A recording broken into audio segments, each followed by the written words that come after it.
आज के इस वीडियो में हम बात करने वाले हैं नागरिकता अधिनियम 1955 के बारे में या सिटीजनशिप एक्ट 1955 के बारे में। देखिए, लास्ट वीडियो में हमने देखा था कि नागरिकता को डील करने के लिए हमारे पास दो मेजर सोर्स हैं। पहला पार्ट 2 ऑफ द कॉन्स्टिट्यूशन जिसमें आर्टिकल 5 से 11 तक आते हैं और दूसरा सिटीजनशिप एक्ट 1955।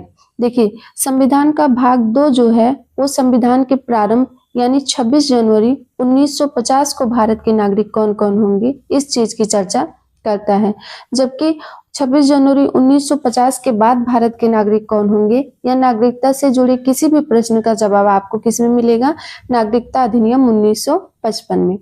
हमने देखा था कि आर्टिकल 11 संसद को यह शक्ति प्रदान करता है कि संसद नागरिकता से जुड़े किसी भी विषय पर कानून बना सकती है और इसी शक्ति का प्रयोग करते हुए संसद ने नागरिकता अधिनियम 1955 बनाया है जो 30 दिसंबर 1955 को लागू हुआ।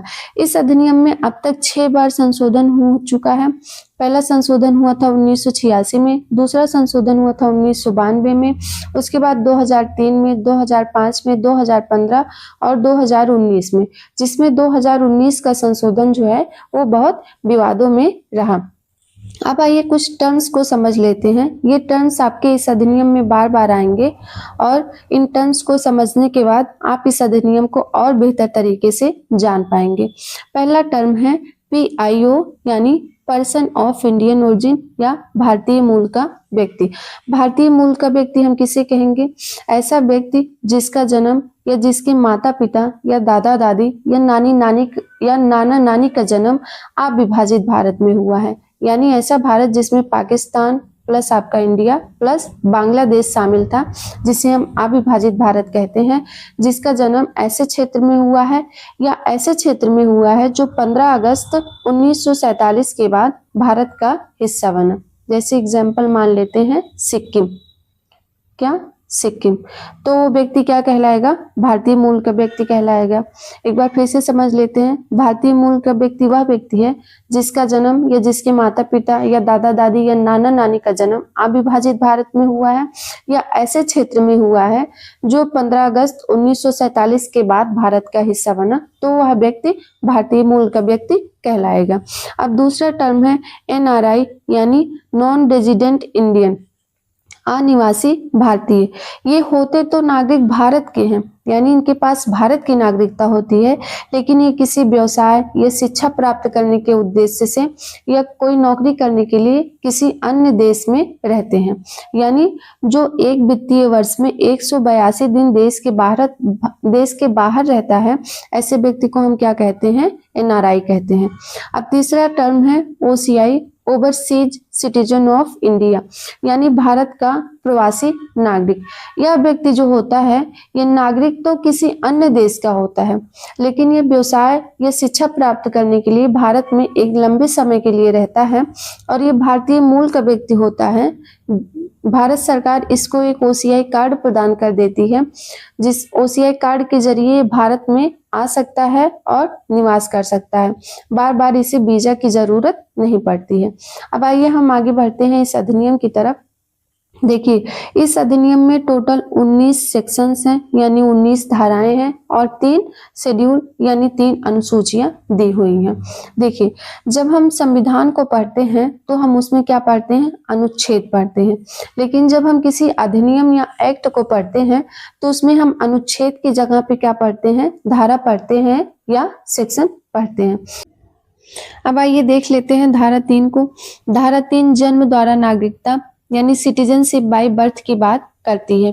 यह उन व्यक्तियों पर लागू होता है जिसका जन्म भारत के राज्य क्षेत्र में हुआ है। इसमें कहा गया कि यदि आपका जन्म 26 जनवरी 1950 को या उसके पश्चात किंतु 1 जुलाई 1987 के पूर्व हुआ है तो आप भारत के नागरिक समझे जाएंगे। इससे कोई मतलब नहीं है कि आपके माता पिता भारत के नागरिक हैं या नहीं है। अब इससे दिक्कत ये होती थी कि जो भारत के अवैध प्रवासी थे उनके बच्चों को स्वतः ही भारत की नागरिकता मिल जा रही थी। तो 1986 में इसमें संशोधन किया गया और कहा गया कि यदि आपका जन्म 1 जुलाई 1987 को या उसके पश्चात किंतु 3 दिसंबर 2004 के पूर्व हुआ है तो आपके माता और पिता में से कोई जन्म के समय भारत का नागरिक हो तो आपको भारत की नागरिकता मिल जाएगी। लेकिन इससे भी प्रॉब्लम नहीं सॉल्व हुई और 2003 में इसमें एक और संशोधन किया गया और कहा गया कि यदि आपका जन्म 3 दिसंबर 2004 के पश्चात होता है तो आपके माता और पिता दोनों नागरिक होना चाहिए, या तो माता या पिता में से कोई एक नागरिक हो और दूसरा उसके जन्म के समय अवैध प्रवासी ना हो तो आपको भारत की नागरिकता प्रदान की जाएगी। अब आइए देख लेते हैं धारा 4 क्या कहती है। धारा 4 वंश के आधार पर नागरिकता यानी सिटीजनशिप बाय डिसेंट की बात करती है। ये भारत के बाहर जन्मे शिशुओं पर लागू होती है। इसमें पहले कहा गया था कि यदि आपका जन्म 26 जनवरी 1950 को या उसके पश्चात किंतु 10 दिसंबर 1992 के पूर्व हुआ है तो यदि आपके पिता भारतीय हैं तो आपको भारत की नागरिकता प्रदान की जाएगी। लेकिन 1992 में इसमें एक सुधार किया गया और ये कहा गया कि यदि आपका जन्म 10 दिसंबर 1992 को या उसके पश्चात किंतु 3 दिसंबर 2004 के पहले हुआ है तो आपके माता या पिता में से यदि कोई भारतीय नागरिक है तो आपको भारत की नागरिकता प्रदान की जाएगी। 3 दिसंबर 2004 के बाद जिन बच्चों का जन्म भारत के बाहर हो रहा है उनके यदि माता या पिता में से कोई भारतीय नागरिक हैं और साथ ही साथ उन्हें वहां के भारतीय एम्बेसी यानी भारतीय काउंसलेट में जाके रजिस्ट्रीकरण करवाना होगा और लिखित तौर पे ये देना होगा कि उसके पास किसी और देश का पासपोर्ट नहीं है तो उस बच्चे को भारत का नागरिक समझा जाएगा। अब आइए देख लेते हैं धारा 5 क्या कहती है। धारा 5 रजिस्ट्रीकरण यानी सिटीजनशिप बाय रजिस्ट्रेशन की बात करती है। यदि कोई व्यक्ति भारतीय मूल का है और वह आवेदन करने से 7 वर्ष पूर्व भारत में मामूली तौर से निवास कर रहा है तो उसे रजिस्ट्रेशन के द्वारा भारत की नागरिकता दी जा सकती है। कोई व्यक्ति जो भारत के किसी नागरिक से विवाहित है और आवेदन करने से पूर्व 7 वर्ष मामूली तौर से निवास कर रहा है तो भी उसे भारत की नागरिकता रजिस्ट्रेशन के द्वारा दी जा सकती है। अब 7 वर्ष मामूली तौर पे निवास का मतलब क्या है? इसका अर्थ ये है कि आवेदन जिस तारीख को आप कर रहे हैं उसके पूर्व लगातार 12 माह भारत में रहे हो और 12 माह के पूर्व 8 सालों में से 6 साल भारत में रहे हो तो ये समझा जाएगा कि आप 7 वर्ष से मामूली तौर पर निवास कर रहे हैं। अब आइए देख लेते हैं धारा 6 क्या कहती है। धारा 6 देशीयकरण द्वारा नागरिकता यानी सिटीजनशिप बाय नेचुरलाइजेशन की बात करती है। अब इसमें यदि हम किसी को देशीयकरण द्वारा नागरिकता देते हैं तो उसके आगे ये कुछ शर्तें हैं। वह किसी ऐसे देश का नागरिक नहीं होना चाहिए जहां भारतीय उस देश के नागरिक देशीयकरण द्वारा नहीं बन सकते हैं और यदि उसे भारत की नागरिकता प्रदान की जाती है तो वह दूसरे देश की नागरिकता त्यागने का वचन देता है और आवेदन करने के पूर्व लगातार 12 माह भारत में रहता है और 12 माह के ठीक पहले 14 वर्षों में से 11 वर्ष लगातार भारत में रहता है। मान लीजिए आप आज अप्लाई कर रहे हैं तो आज के पूर्व आपको ठीक 12 माह भारत में रहना होगा, लगातार 12 माह भारत में रहना होगा और 12 माह के पूर्व जो 14 वर्ष हैं इन 14 वर्षों में से आपको 11 वर्ष भारत में रहना होगा या आपको गवर्नमेंट ऑफ इंडिया की सर्विस में रहना होगा। उसके बाद आता है आपको 8वीं अनुसूची में वर्णित कोई एक भाषा आती हो और आप नागरिकता मिलने पर भारत में ही रहना चाहते हो, आप अच्छे सील के यानी आचरण के व्यक्ति हो तो ही आपको देशीयकरण द्वारा भारत की नागरिकता प्रदान की जाएगी। लेकिन कोई ऐसा व्यक्ति है जिसने विज्ञान, कला, दर्शन, साहित्य, विश्व शांति या मानव प्रगति में उल्लेखनीय कार्य किया है तो भारत सरकार इन सब कंडीशन को हटा सकती है और इस व्यक्ति को भारत की नागरिकता प्रदान कर सकती है। अब आइए देखते हैं धारा 7 क्या कहती है। धारा 7 कहती है भारतीय राज्य क्षेत्र में मिल जाने से नागरिकता, यानी मान लेते हैं कोई विदेशी क्षेत्र भारत के राज्य क्षेत्र में शामिल हो जाता है तो वहां के लोगों को भारत की नागरिकता स्वतः ही मिल जाएगी। जैसे एग्जाम्पल के लिए हम समझ लेते हैं सिक्किम जब 1975 में भारत का हिस्सा बना तो वहां के लोगों को भारत सरकार ने एक आदेश निकाला और वहां के लोगों को भारत की नागरिकता प्रदान कर दी। इस तरह से भारत सरकार एक आदेश निकालती है और वहां के नागरिकों को भारत का नागरिक घोषित कर देती है। अब आइए देख लेते हैं धारा 8 क्या कहती है। धारा 8, 9, 10 भारत नागरिकता छोड़ने की बात करते हैं। धारा 8 कहती है नागरिकता का त्यजन यानी रिनंसिएशन ऑफ सिटीजनशिप।